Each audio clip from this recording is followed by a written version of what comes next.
اچھا ذرا آگے آ جائیے. ذات کا کتا ہے لیکن ولیوں کے سنگ جڑ گیا. اللہ نے اس کتے کا ذکر قرآن میں کیا بلکہ اس کے بیٹھنے کے سٹائل کو بیان کیا. وَقَلْبُهُمْ بَاسِطٌ ذِرَاعَيْهِ بِالْوَسِيلِ. ان کا کتا غار کے دھانے پہ اپنے بازوؤں کو پھیلا کے بیٹھا ہے. غار کی دہلیز پر بیٹھنے والے کتے کی حیت جلوس کو، اس کے بیٹھنے کے سٹائل کو قرآن نے بیان کیا. مالک اس میں ہمارے لیے کیا ہدایت ہے؟ ایک کتے کے بیٹھنے کے سٹائل کو تو بیان کر رہا ہے، اس کی حیت جلوس کو بیان کر رہا ہے، انداز نشست کو بیان کر رہا ہے. تو قرآن تو سراپا ہدایت ہے، تو اس میں ہمارے لیے کیا ہدایت ہے؟ کہا یہی تو بتانا چاہتا ہوں کہ ذات کا کتا بھی ہو، سنگ نیکوں کے جڑ جائے تو وہ قابل ذکر ہو جاتا ہے، اور اگر تم میرے ولیوں سے جڑ جاؤ گے پھر تمہارا مرتبہ کیا. یہاں تو کتے جڑ جائیں تو قابل ذکر ہوتے ہیں. اچھا ذات کی چیونٹی ہے لیکن راہ تکتی حضرت سلیمان پیغمبر کا. تو اس چیونٹی کی گفتگو اللہ نے قرآن میں بیان کر دی اور اس کے نام کی صورت اتار دی. النمل، سورہ نمل اس چیونٹی کے نام پہ صورت ہے جو حضرت سلیمان علیہ السلام کی راہیں تک رہی تھی اور اپنی ہمجولیوں سے کہہ رہی تھی جلدی جلدی اپنی بلوں میں داخل ہو جاؤ، اللہ کے نبی کا لشکر بے خبری میں کہیں تمہیں کچل نہ ڈالے. اور حضرت سلیمان نے اس چیونٹی کی بات کو سنا. فَتَبَسَّمَ ضَاحِكًا مِّن قَوْلِهَا، اور مسکرا بھی پڑے. تو چیونٹی بھی ہو، گھوڑے بھی ہوں، کتے بھی ہوں، لیکن جب اچھے لوگوں کے سنگ جڑ جائیں، نسبت بلند ہو جائے تو وہ قابل ذکر ہو جاتے ہیں. تو ہیں گھوڑے لیکن میرا رب ہو کے قرآن میں ان گھوڑوں کی اداؤں کی قسمیں کر رہا ہے. والعادیات ضبحا فالموریات قدحا فالمغیرات صبحا فاثرن به نقعا ووسطن به جمعا. قسم ان گھوڑوں کی جو تیز دوڑیں تو سینوں سے آواز نکلے، پتھریلی زمین میں جائیں تو پاؤں سے شرارے نکلیں، گرد و غبار اڑائیں، دشمن کے لشکروں کو طاقت و تاراج کر کے ان کے جتھوں میں گھس جائیں. ان دلیر اور بہادر گھوڑوں کہ میرا رب ہو کے قسم کر رہا ہے. یہاں قسم کی بات چلی تو اللہ نے محبوب کے گھوڑوں کی قسم کی، گھوڑوں کی اداؤں کو پسند کیا. محبوب کے غلاموں کے گھوڑے، ان کے پاؤں سے لگی ہوئی کھریوں سے ٹکرانے والے پتھروں سے نکلنے والے شرارے، رب کے وہ بھی محبوب. اللہ اکبر. تو پھر قسم کی بات چلی تو کبھی گھوڑوں کی قسمیں کی، کبھی محبوب کی راہ گزر کی قسم کی. لا اقسم بہذا البلد، مجھے قسم ہے اس شہر کی. تو شہر مکہ کی قسم کیوں کی؟ وہاں کعبۃ اللہ ہے، مقام ابراہیم ہے، چاہے زمزم ہے، صفا و مروہ ہے، مزدلفہ ہے، منا ہے، عرفات ہے، قدم قدم انوار کی برستی برکہ ہے، مطاف ہے، حتیم ہے، مستجاب ہے، مستجار ہے، ملتزم ہے، باب کعبہ ہے، سقف بیت اللہ ہے. قدم قدم پہ انوار برس رہے ہیں. شاید میرے رب نے قسم اس لیے کی ہو، شاید قسم اس لیے کی ہو، لیکن میرا رب کہتا ہے لا اقسم بہذا البلد، مجھے قسم ہے شہر کی، یعنی شہر مکہ کی. کیوں؟ یہاں کعبۃ اللہ ہے، یہاں مقام ابراہیم ہے، یہاں مزدلفہ ہے، منا ہے، عرفات ہے. کیوں قسم؟ وانت حل بہذا البلد، محبوب اس شہر کی گلیوں نے تیرے قدم چومے. اے انت مقیم فی ھذا البلد، امام قرطبی نے اس کا مفہوم بیان کیا. محبوب آپ کی اقامت اس شہر میں ہے، آپ کے سانسوں کی خوشبو سونگی ہے شہر کی فضاؤں نے، اس لیے مجھے شہر کی قسم کہ محبوب یہاں تم جو رہتے. اللہ اکبر. تو محبوب کے شہر کی قسم کی. والعصر، محبوب کے زمانے کی قسم کی. والضحیٰ، محبوب کے چہرے کی قسم کی. واللیل، محبوب کی لٹکتی زلفوں کی قسم کی. کبھی کہا محبوب تیرے چہرہ زیبا کی قسم، کبھی کہا تیری زلف عنبری کی قسم، کبھی کہا تیرے شہر نور کی قسم، کبھی کہا تیرے زمانہ حسین کی قسم. اور پھر قسم کا باب چلا تو بات کہاں تک پہنچی؟ محبوب نہ صرف تیرے شہر کی قسم، نہ صرف تیری گلیوں کی قسم، نہ صرف تیرے چہرہ زیبا کی قسم، نہ تیری زلف نور کی قسم، نہ تیرے عہد زرعی کی قسم. محبوب تیری قسم تو ہے ہی تیرے غلاموں کے گھوڑوں کے پاؤں سے لگی ہوئی کھریوں کے ٹکرانے سے جو شرارے اڑتے ہیں، میں خدا ہو کے ان شراروں کو بھی پسند کرتا ہوں اور ان گھوڑوں کی بھی قسمیں کرتا ہوں۔ یہ قرآن ہے نا، والعادیات ضبحا، قسم ہے محبوب تیرے غلاموں کے گھوڑوں، اللہ اکبر، قسم ہے ان کے سینوں سے نکلتی آواز کی، قسم ہے ان کے پاؤں سے نکلتے ہوئے شراروں کی، قسم ہے ان کی خوبصورت اداؤں کی، ان اداؤں والوں گھوڑوں کی قسم، اللہ اکبر۔ یہ قسمیں کرنے کے بعد جواب قسم کیا ہے؟ دیکھیے میں یہاں بیٹھا ہوں اور میں گفتگو کے آغاز پہ ہی قسمیں اٹھانا شروع کر دوں، مجھے قسم ہے رب کعبہ کی، مجھے قسم ہے عرش الہی کے مالک کی، مجھے قسم ہے زمین و آسمان کے خالق کی، تو قسموں پہ قسمیں کرتا جاؤں تو جو مجھے غور سے سننے کا عادی نہیں بھی ہے تو وہ بھی متوجہ ہو جائے گا اور سننے کے لیے بے چین ہو جائے گا کہ حضرت قسموں پہ قسمیں اٹھائے جا رہے ہیں، کوئی بات ہے آج تو میرا رب ہو کے قسمیں کر رہا ہے۔ تو اس کے بعد جواب قسم کیا ہے؟ تو کان کھڑے ہو گئے، روحوں میں پیاس بڑھ گئی اور سماعتیں بچھ گئی کہ میرے مالک تو قسموں پہ قسمیں کر رہا ہے، کبھی گھوڑوں کی اداؤں کی قسمیں، کبھی ان کے سینوں سے نکلتے ہوئے جو ہے وہ اس مہیب آواز کی قسمیں، کبھی پاؤں سے اڑتے ہوئے شراروں کی باتیں اور کبھی ان کے پاؤں سے اڑتی ہوئی دھول کی کہانیاں، تو قسم پہ قسم اور قسمیں بھی گھوڑوں کی، تو کوئی بات ہوگی۔ تو ایک دم کان کھڑے ہو گئے تو جواب آیا، ان الانسان لربہ لکنود، بے شک انسان اپنے رب کا ناشکر ہے، انسان اپنے رب کا ناشکر ہے۔ قسمیں گھوڑوں کی ان کی اداؤں کی اور ناشکر حضرت انسان کو کہا۔ یہ کتنی لطیف چوٹ تھی جو حضرت انسان کو ماری گئی۔ یا اللہ ہمیں ناشکرہ کہنا تھا تو کہیں اور مقام پہ کہہ لیا جاتا، گھوڑوں کی تو قسمیں کرے اور ہمیں ناشکرہ کہے، گھوڑوں کی قسمیں ہو رہی ہوں اور انسان کو ناشکرہ کہا جائے، انسان کو ناشکرہ کہنا تھا تو کسی اور موقع پہ کہہ لیا جاتا۔ کہا یہی تو سمجھانا چاہتا ہوں کہ چم میٹھا نہیں ہوتا، کم میٹھا ہوتا ہے، تو ذات کے گھوڑے بھی ہوں لیکن کام کریں تو مجھے وہ بھی اچھے لگتے ہیں، اور تم انسان بنے ہو، نقوش بڑے اچھے ہیں، قدے رانا رکھتے ہو، جھیل جیسی آنکھیں ہیں، اور تم چلتے ہو تو قیامت چلتی ہے، لیکن مجھے تم اچھے نہیں لگتے اگر تم ناشکرے ہو۔ یہ ہیں ذات کے گھوڑے لیکن میرے محمد عربی کے غلاموں کے غلام ہیں، مجھے اچھے لگتے۔ تو وہ چم نہیں دیکھتا، وہ کم دیکھتا ہے۔ تو ذات کے گھوڑے بھی ہوں لیکن نسبت ہو میرے حضور سے، نسبت میرے رسول سے ہو تو رب کو وہ اچھے لگتے ہیں۔ تو کہا والعادیات ضبحا فالموریات قدحا فالمغیرات صبحا فأثرن به نقعا فوسطن به جمعا ان الانسان لربہ لکنود، بے شک انسان اپنے رب کا ناشکر ہے۔ اللہ اکبر۔ پھر فرمایا وَإِنَّهُ عَلَى ذَلِكَ لَشَهِيدٌ، اس پر کسی دلیل کی ضرورت نہیں ہے کہ یہ ناشکر ہے، یہ خود اس کا گواہ ہے۔ ذرا اپنے اندر اتر کے دیکھے کہ یہ کھڑا کہاں ہے، یہ کس قدر نعمتیں پانے کے باوجود شکوے کی زبان کھولے رکھتا ہے۔ یہ ناشکرہ ہر وقت اس کی نعمتوں کی ناشکری کرتا رہتا ہے، جتنی نعمتیں اس کو عطا کی، اس کو تو ہم نے جو چمکتی روشن آنکھیں دی ہیں، اس کو بولتی زبان بخشی ہے، خوبصورت چہرہ دیا ہے، قد رانا بخشا ہے، اس کو دماغ دیا ہے، دماغی قوتیں عطا کی ہیں، اور اس کو سننے والے کان دیے، اس کی زبان پہ ذائقے رکھ دیے، نظام انہضام، نظام تنفس، کیا کیا نہیں سے عطا کیا، لیکن ہر وقت یہ ناشکری کے کلمات ہی بولتا رہتا ہے۔ میرے پاس یہ بھی نہیں، یہ میرے پاس یہ بھی نہیں، میرے پاس یہ بھی نہیں۔ دیکھیں اس کے پاس کیا کیا اس کے مالک نے عطا کیا۔ تو یہ ہر وقت ناشکری، اور پھر جوں ہم قیامت کے قریب ہوتے چلے جا رہے ہیں، ناشکری بڑھتی چلی جا رہی ہے۔ میں کوئی بہت لمبی عمر نہیں رکھتا، لیکن مجھے آج سے 35 سال پہلے کے حالات کی ہوش ہے، اور جو میرے سے زیادہ عمر میں ہیں وہ اس سے پہلے کے حالات جانتے ہیں۔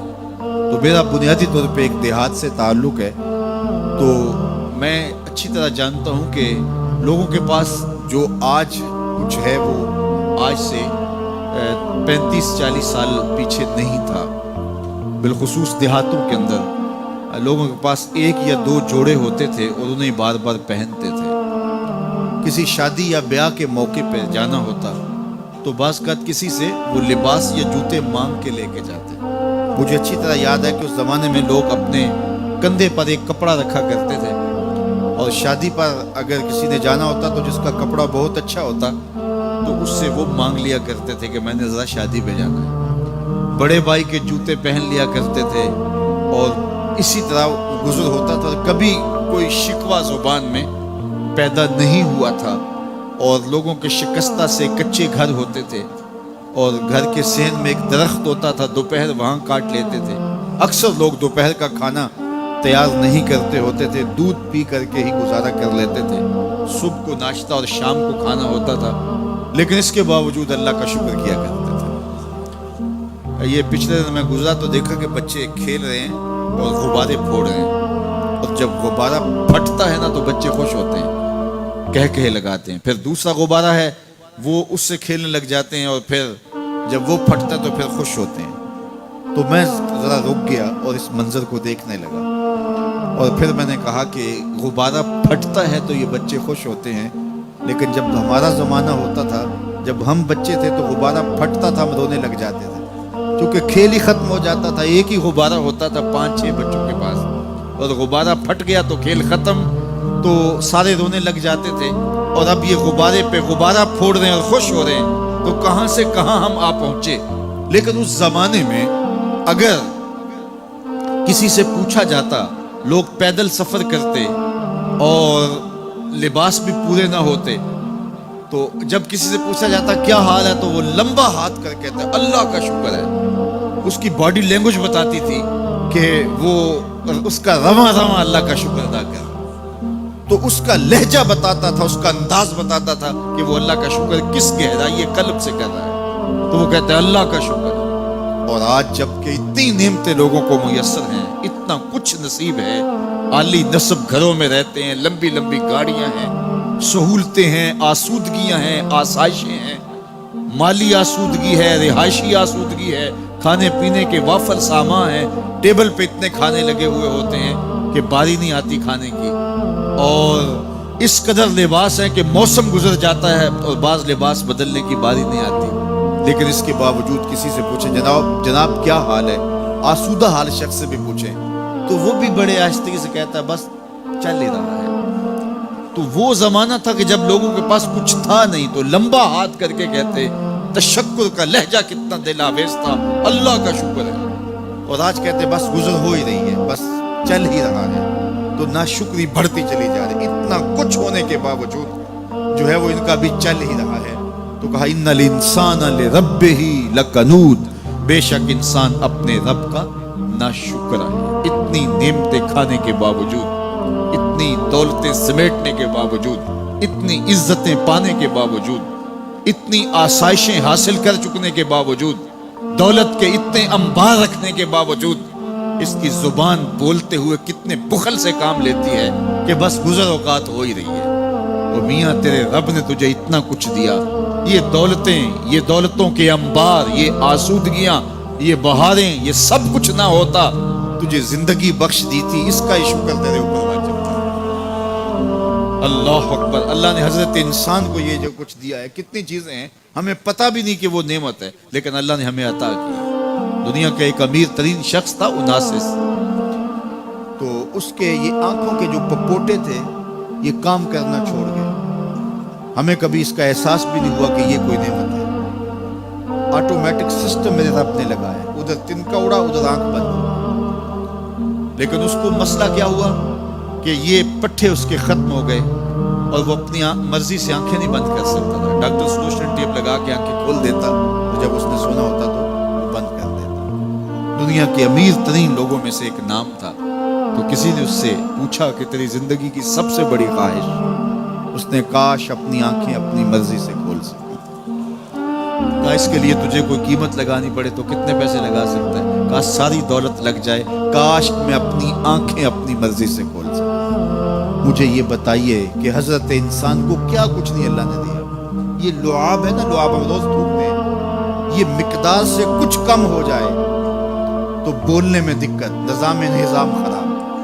یہ جو لعاب ہمارے منہ میں آتا ہے جو ہم تھوک دیتے ہیں, یہ قدرتی گریس ہے جو بولنے میں مدد دیتی ہے، نظام انہضام کو ٹھیک رکھتی ہے، اور اگر یہ لعاب کم ہو جائے مقدار سے تو نظم خراب ہو جائے۔ اللہ اکبر۔ تو ہم نے کبھی سوچا کہ یہ بھی نعمتیں ہیں؟ باقی روشن آنکھیں، چمکتا چہرہ اور زور آور ہاتھ، چوڑی چھاتی، دھڑکتا دل، اور کہتے ہیں اس دماغ کا اگر کمپیوٹر تیار کیا جائے تو نیو یارک شہر سے بڑا ایک بکریاں چلانے والے شخص کے دماغ کا کمپیوٹر بنا۔ یہ حضرت انسان کو اللہ نے اتنا کچھ دیا ہے، اور پھر اس کو نعمتیں دی، عزتیں دی، جائیدادیں، زمینیں، لمبی لمبی گاڑیاں، عالی نسب پلازے، کتنا کچھ دیا، پھر خوبصورت اولادیں دی، کیا تسکین قلب کے لیے رکھا اس نے۔ تو اس کے باوجود بھی یہ کہہ رہا ہے بس چل رہا ہے، گزر اوقات ہو رہی ہے۔ ان الانسان لربہ لکنود، انسان اپنے رب کا کتنا ناشکرا ہے، اس نے کیا کچھ اسے عطا کیا، کیا کچھ عطا کیا، لیکن یہ شکر کا کلمہ بھی نہیں بولتا، بخل سے کام لیتا ہے، تو کہا یہ ناشکرا ہے، اور اس پر کوئی خارج سے دلیل لانے کی ضرورت بھی نہیں ہے۔ وَإِنَّهُ عَلَىٰ ذَلِكَ لَشَهِيدٌ، اور یہ خود اس پہ گواہ ہے۔ ذرا اپنے اندر اتر کے دیکھے تو یہ کتنا بخل کرتا ہے شکر ادا کرنے میں، اسے خود سمجھ آ جائے گا۔ وَإِنَّهُ لِحُبِّ الْخَيْرِ لَشَدِيدٌ، اور اس کی ایک خصلت یہ ہے کہ یہ دولت کی محبت میں بڑا سخت ہے۔ دولت کی محبت یہ بہت زیادہ اپنے سینے میں پال چکا ہے، اور یہ دولت اس کی محبوبہ بن گئی ہے۔ دولت تو اس کی ضرورت ہونی چاہیے تھی، لیکن اس نے اس کو اپنی محبوبہ بنا لیا۔ وَإِنَّهُ لِحُبِّ الْخَيْرِ لَشَدِيدٌ، اس کو محبت زر شدت سے ہو گئی ہے، سویر سے شام تک اس کا وظیفہ ہی یہی ہے، اس کی زندگی کے اندر منصوبے یہ چلتے ہیں۔ اللہ نے اتنا نوازا ہوا ہے، اس کی ساری زندگی آسودگی سے گزر سکتی ہے جتنا اس کے پاس موجود ہے، لیکن اس کے باوجود ہر وقت اس کے دماغ کے فیتے پہ یہی چلتا ہے، اور یہی کہانی چلتی ہے، یہ زیادہ کیسے ہو، یہ زیادہ کیسے ہو، یہ زیادہ کیسے ہو۔ اس اضطراب نے اس کو بے چین کر دیا ہے، اور خواہش زر نے، حفظ زر نے اس کا چین چھین لیا ہے، اور اتنی محبت جاگزی ہو گئی اس کے دل میں کہ اللہ کی محبت کے لیے اس کے دل میں جگہ ہی نہیں بچی۔ وَإِنَّهُ لِحُبِّ الْخَيْرِ لَشَدِيدٌ۔ اللہ اکبر۔ اب پہلے گھوڑوں کی اداؤں کی قسمیں کی، پھر اس کے بعد حضرت انسان کی یہ جو بڑی خامیاں تھی، جو خامیاں جڑ ہیں اس کی باقی خامیوں کی، ان کو بیان کیا۔ ایک تو ناشکرا ہے، جو ملا ہے اس پہ یہ شکر ادا نہیں کرتا، حالانکہ اگر وہ شکر ادا کرے، رب کا وعدہ ہے کہ اگر تم شکر ادا کرو گے میں اور زیادہ دوں۔ ایک تو یہ شکر نہیں کرتا، اور دوسرا یہ ہے کہ دولت کی محبت اس کے رگو ریشہ میں رچ بس گئی ہے۔ بلکہ اللہ تعالیٰ نے ان بد نصیب لوگوں کی کہانی بیان کرتے ہوئے کہا جو دولت کو مقصود ہی بنا بیٹھے، الذی جمع مالا وعدد، یہ وہ بد نصیب لوگ ہیں جو مال کو جمع کرتے ہیں اور گنتے رہتے ہیں، بار بار حساب کرتے ہیں۔ الذی جمع مالا وعدد، مال کو جمع کیا، وعدد، اور بار بار اس کو گنتے رہے، اتنے ہو گئے، اب اتنے ہو گئے۔ اللہ کلا لینبذن فی الحطب، پہلے شرف میں الذی جمع مالا وعدد یحسب ان مالہ اخلد، یہ گمان کرتے ہیں کہ ہمارا مال ہمیں لافانی کر دے گا، مال کی کثرت سے ہم محفوظ ہو جائیں گے اور ہمارا کچھ نہیں بگڑے گا، دولت اتنی ہوگی تو ہم ہر طرح سے حفاظتوں کے ساتھ میں آ جائیں گے، ہمارا مال ہمیں لافانی کر دے گا۔ یحسب ان مالہ اخلد، اللہ تعالیٰ نے فرمایا کلا، ایسا ہرگز نہیں ہے، یہ تمہاری بھول ہے کہ مال تمہیں لافانی کر دے گا، مال تمہیں مرنے نہیں دے گا، مال تمہیں محفوظ کر دے گا، کلا، ایسا ہرگز نہیں ہے، بلکہ کیا ہے، لَيُنبَذَنَّ فِي الْحُطَمَ، ہم تمہیں پکڑ کے آگ میں ڈال دیں گے۔ لَيُنبَذَنَّ کے لفظ پہ اگر غور کیا جائے، عربی میں جب ان کا جوتا پرانا ہو جاتا تو پرانا جوتا جب پہننے کے بھی قابل نہ رہتا تو اس کو اتار کے ایسے حقارت سے پھینکتے، اور اس کے لیے لفظ استعمال کرتے نبذت النال، میں نے جوتا پھینک دیا، وہ جوتا جو پاؤں میں ڈالنے کے بھی قابل نہ رہے اور اتنا پرانا ہو جائے کہ اس کو اب جو ہے وہ مزید مرمت بھی نہ کروانا ممکن ہو، تو اس کو پھر پھینکا جاتا ہے، اور پھر اس کو وہ حقارت سے پھینکتے ہیں اور وہ جوتا چلتے ہوئے تنگ کرتا ہے تو پھر اس کو اتار کے حقارت سے رب پھینک دیتے ہیں، تو اس کے لیے لفظ بولتے ہیں نبست النال، میں نے جوتا پھینک دیا، حقارت سے پھینکنے کو نبض کہتے ہیں۔ اور یہی لفظ اللہ تعالیٰ جل شانہ نے فرمایا کلا لیمبذن فی الحطمہ، اے اہل عرب جس طرح تم جوتا پرانا حقارت سے پھینکتے ہو، ہم حقارت سے تمہیں آگ میں ڈال دیں گے۔ کلا لیمبذن فی الحطمہ، یہ ان مالداروں کی کہانی ہے جنہوں نے مال کو اپنا معبود بنا لیا، مال کو اپنا مقصود بنا لیا، مال مال مال، ہر قدر پامال کر دی، ہر قدر کی قربانی دے دی مال کے بدلے، اور مال ہی ان کا مقصود بن گیا، اور یہ سمجھے کہ یہ مال جو ہے وہ ان کو لافانی کر دے گا، ان کو مرنے نہیں دے گا، ان کے لیے حفاظتی حصار بن جائے گا۔ کلا لیمبذن فی الحطمہ وما ادراک ما الحطمہ، اللہ فرماتا ہے جانتے ہو جس حطمہ میں، جس آگ میں تمہیں ڈالا جائے گا وہ آگ کیا ہے؟ مل حطمہ، کیا تمہیں پتا ہے وہ حطمہ کیا ہے؟ پھر خود فرمایا نار اللہ الموقدۃ التی تطلع علی الافئدہ، یہ اللہ کی جلائی ہوئی آگ ہے جو دل کھا جائے گی، جو کلیجے چاٹ جائے گی۔ تو حب زر، یہ حب دولت اور حب دنیا، یہ تمام برائیوں کی جڑ ہے۔ تو اس لیے اپنے اندر سے محبت زر کو نکالنے کی کوشش کیجئے اگر کہیں آپ کو داخل ہوتی محسوس ہو رہی ہے، اور حب دولت کو نکالنے کے لیے زکوٰۃ صدقات اسلام نے ہمیں یہ نظم دیا۔ اقبال نے کہا تھا حب دولت تلف می سازت زکوٰۃ، زکوٰۃ حب دولت کو زائل کرتی ہے، جب اللہ کی راہ میں لٹاؤ گے تو اس سے کم بھی نہیں ہوگا۔ میرے حضور نے 3 چیزیں قسم کر کے کہی، حضرت ابو کبشہ الانماری رضی اللہ تعالیٰ عنہ سے مروی ہے، میرے حضور نے ارشاد فرمایا اگر کوئی شخص کسی کو معاف کر دیتا ہے تو اس کی عزت کم نہیں ہوگی، میں محمد اللہ کی قسم اٹھاتا ہوں۔ دوسری بات میرے حضور نے فرمائی کہ جو شخص مانگنے لگ جاتا ہے، سوال کا دروازہ کھول لیتا ہے، اللہ اس کے لیے محتاجی کا دروازہ کھول لیتا ہے، اس کی کبھی کمی پوری نہیں ہوتی۔ اور تیسری بات میرے حضور نے قسم کر کے کہی ما نقص مال عبد من صدقہ، کہا میں اللہ کی قسم اٹھا کے کہتا ہوں کہ صدقے سے مال کم نہیں ہوتا، صدقے سے مال گھٹتا نہیں ہے۔ تو ایک تو مال بھی نہیں گھٹے گا، یہ ضمانت کس کی ہے؟ میری نہیں ہے، یہ رسول اللہ کی ضمانت ہے۔ ایک تو مال بھی کم نہیں ہوگا، اور دوسرا یہ ہے کہ حب دولت ختم ہوگا۔ حب دولت تلف می سازت زکوٰۃ، یہ ماہ سیام آ رہا ہے تو زکوٰۃ سے حب دولت کو کم کیجئے، بلکہ صدقات دیجئے، نفلی صدقات کیجئے، غرباء کی مدد کیجئے، مساکین کی مدد کیجئے، اپنے غریب محتاج رشتہ داروں پہ غور کیجئے، ان کی مدد کیجئے، اپنی ہمسائیگی میں دیکھیے، پردے سے مدد کیجئے، ان کی عزت نفس بھی مجروح ہو۔ یہ جو نمائش لگا کے 10 اخباروں میں چھپوا کے لوگوں کی مدد کرتے ہیں، اس سے گریز کیجئے۔ کبھی سوچیں کہ اگر آج کسی کی بیٹی لائن میں کھڑی ہے تو کل اگر یہ مرحلہ میری بیٹی کے لیے آ جائے تو پھر میرا مزاج کیا ہوگا۔ تو عزت نفس کا خیال رکھیے، لوگوں کی غربت کا تماشا نہ اڑائیے، اور لوگوں کی جو ہے وہ محتاجی کو اپنی تسکین کا ذریعہ نہ بنائیے۔ یہ تو اللہ نے تمہیں دیا اور انہیں نہیں دیا، اور وہ آزمائش کی گھڑی میں کھڑے ہیں، تم ان کے ساتھ کھڑے ہو جاؤ۔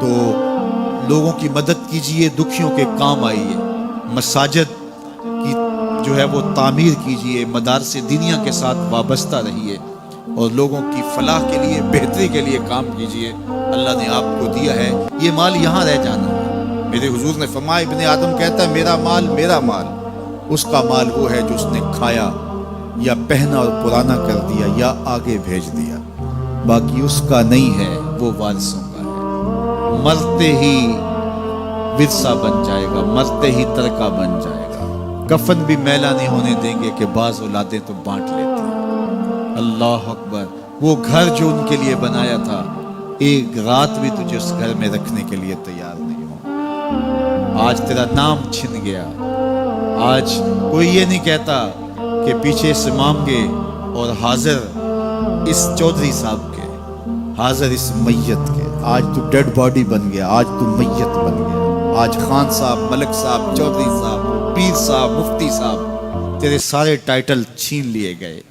آج پیچھے اس امام کے اور دعا واسطے حاضر اس میت کے، آج تو میت بن گیا۔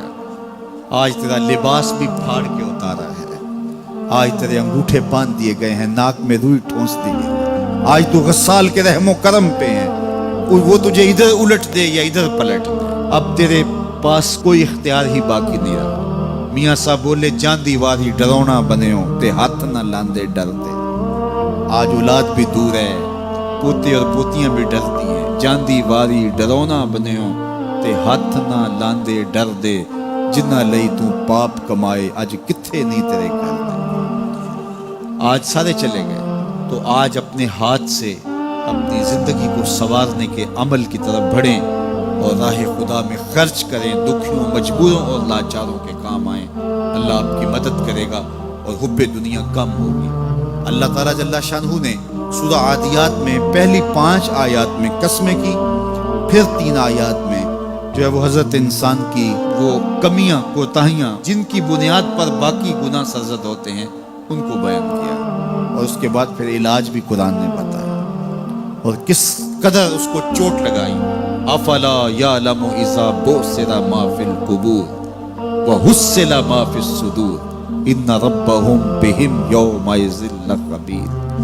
افلا یعلم اذا بعثر ما فی القبور، اے اکڑ کے چلنے والے، اے ناشکر انسان، اے دولت کے پجاری، وہ وقت یاد کر جب تو قبر سے اٹھایا جائے گا۔ اس وقت کفن بھی چھین لیا جائے گا۔